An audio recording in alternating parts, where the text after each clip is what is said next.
ছিলাম নামিয়ে নিয়ে দেখো এই যে ভেটকির ফিলেগুলো যেটা হচ্ছে একটুকু কাটা ছিল না, মানে মিডিলের পার্টটা বাদ দিয়ে ফিলেটাকে জাস্ট নিয়েছিলাম।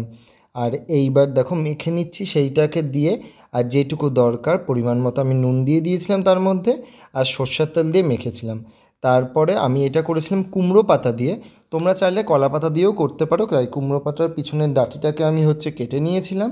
কেটে নেওয়ার পরে কুমড়ো পাতাটার মধ্যে একটা মাছ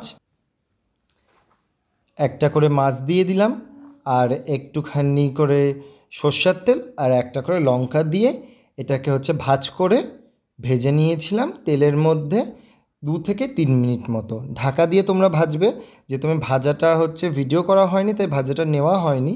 তাই জন্য আমি পরের একটা ব্লগে ভালো মতো করে সব কিছু তোমাদের সাথে শেয়ার করব। Thank you for watching. আর এরকম আরও ব্লগ বা আরও কোনো রান্নার রেসিপি